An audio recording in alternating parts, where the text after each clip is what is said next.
Hello, everyone, and welcome back to another episode of the Parenting Reframe podcast. I am your host, Albiona Rakipi. So today I wanted to talk a little bit about back to school. So it'll be a mini-sode. I was talking to a friend recently and they said, hey, you should try doing a podcast and do it in bullet points. Like if you had to give it all in bullets, what would it sound like? So I'm going to kind of try to do that because I know how overwhelming this time of year can be. So I'm going to try to highlight the really salient points that I think I would tell most parents in a coaching session during this time.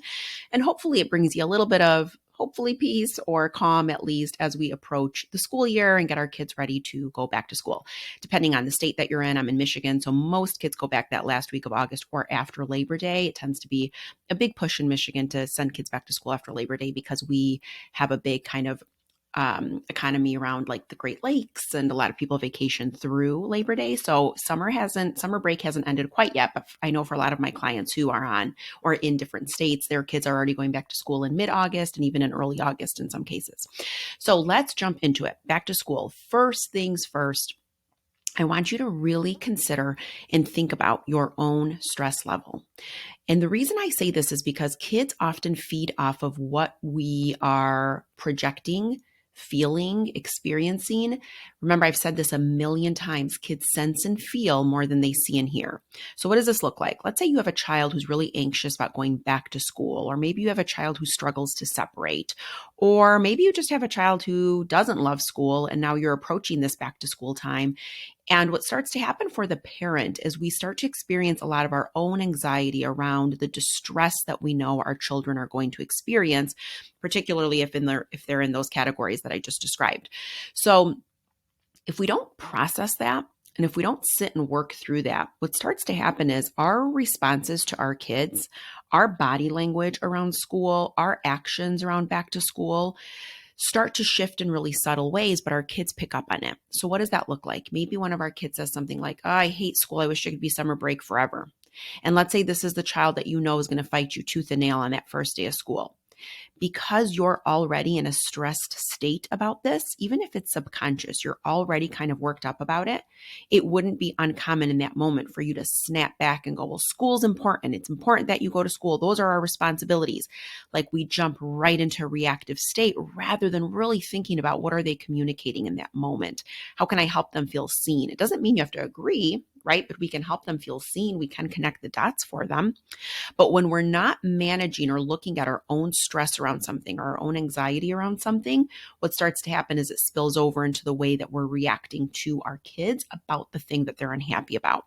We make it our own problem and we just want to fix it and we want to make it go away rather than really looking at it and going okay, how do I feel when I really don't want to start something back up? How do I feel at the end of a 2-week vacation and I have to go back to work? Even if you love your job, there's still some trepidation about changing routines and getting back into that early start, right? You can relate on those levels to your kids. You can completely understand that. So what I like to suggest is this: manage your own stress and really give yourself a few minutes a day to really look at what's coming up for you. And can you disconnect your child's distress from your distress? Can you recognize that your kids will experience distress in their lives and that's okay? We want that to happen to some extent because that's how we build resilience and competence. And over time, competence becomes confidence. But if we bypass it, if we squash it, if we just try to walk away from it, we're robbing our kids of those opportunities to really work through and build that muscle. So how can we detach what we're feeling from what our kids are feeling so that we can show up in a way that's going to help honor some of those challenging moments? So once you work and process through that, the best thing to do is really use storytelling in this situation and kind of use a lot of open-ended statements.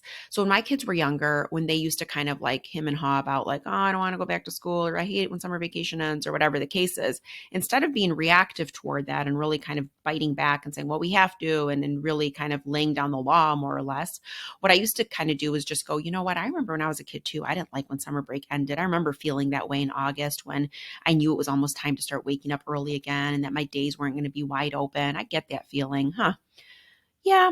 But then there was really cool things that happened when I'd go to school too. I'd get to see my friends again, and then this thing would be going on, and then sports would start, or, I would just kind of pepper in the different ways that I felt without really policing what I was saying. I was just kind of reminding them that I also know that experience. And in doing so, what starts to happen is your kids start to kind of mellow and look at their own feelings and go, okay, this is normal. A lot of people feel this way. My mom felt this way. My dad felt this way. My uncle felt this way. Whatever the case is, they start to kind of recognize themselves in your story without it necessarily coming across as a directive of like, no, no, no, you better get it together and do good in school, right? That's our fears talking in that moment. That's not really us looking to help our kids work through a struggle or a challenge. So in those moments, really think about using storytelling.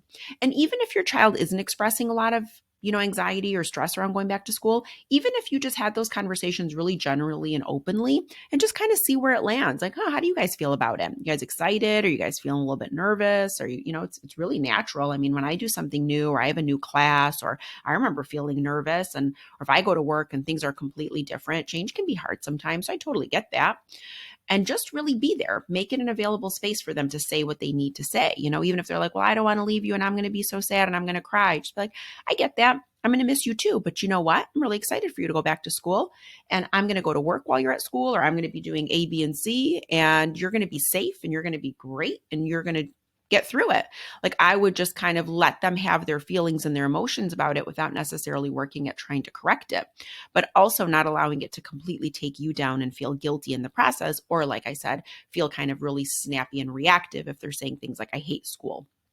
So that's number one, manage your own emotions, manage the way you're feeling about it, your stress around it, and then use stories to start connecting with your kids versus really biting back and just trying to shut it down. The next thing is, everybody asks me about this during this time of year, but sleep schedules are so hard to get back on track. So generally speaking, in an ideal situation, I would tell a parent to give it at least 10 days before school starts and just shift those bedtimes really in small increments. And it's not even really detected by most kids. So you just kind of bump it back by 10 minutes, 15 minutes. But if you haven't had the luxury of being able to do that, doesn't mean that your back's against the wall. It just means that adjust your mindset and recognize that first week's going to probably be a little bit hairy. Your kids are going to probably have more emotions and more big emotions and express them. They're probably going to have a lower tolerance for frustration. They're probably going to be snappier and crabbier and maybe moody. So if we know that ahead of time and we know how to kind of prepare for it and just be ready, the week will go much better, right? So the things I would avoid doing are don't let them nap. That's a really, really hard one. But if you have school-aged kids, and let's say they've been used to going to bed really late all summer long, and now all of a sudden we're going to try to get them to bed earlier, it's not going to work those first few nights. It's just really impossible. So they probably will end up going to bed a little bit later and waking up earlier. So in doing so, they're going to be really tired throughout the day.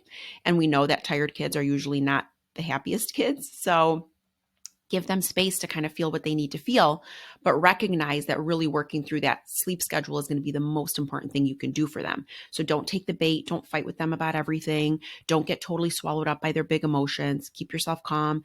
Do PAR, use pause, acknowledge, respond, reflect. That's the process that I teach parents so that you can recognize the minute you go to snap back at them because you're also feeling fatigued, you're just pausing and recognizing that this is a tough week for them and they are running on empty until they start to regulate that sleep schedule. And then just work at it slowly but surely. Get yourselves back on a schedule that feels more doable. But watch the napping. Don't let them do that. Reduce the use of electronics, particularly as you get closer to bedtime. For some kids, TV or watching a show can actually really calm them down. I'm not saying that everybody should do that or that's the answer. But if your kids need something to kind of really unwind them, certainly try those options and then see as they lull themselves to sleep how that goes. But certainly if you ever wanted to jump on a discovery call or learn more about how I help parents work through these kind of sleep struggles, my link will be in the show notes if you want to reach out. But sleep schedules is a big one. And once sleep starts to get better, you can start to almost always, things just fall into place pretty quickly in terms of behaviors and challenges and whatnot. And then the last thing I want to talk about is the idea of letting go when you're feeling overwhelmed. So it is an overwhelming time of year for parents. I remember myself, like when my kids went back to school, not only were you adhering to a new schedule, but your kids were usually pretty crabby about it. Back to that sleep schedule thing until they're sleep regulated. Their threshold was a little bit lower in terms of tolerating things and feeling frustration. So more tantrums, more meltdowns, more emotions, all of it, right?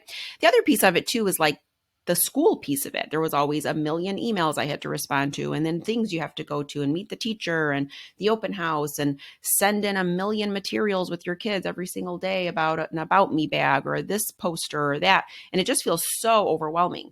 So from a parent standpoint, there are a few things I want you to think about. I wrote an article a while ago for a publication called Our Detroit, And I wrote it during the pandemic, kind of really helping overwhelmed parents, teaching them how to let go.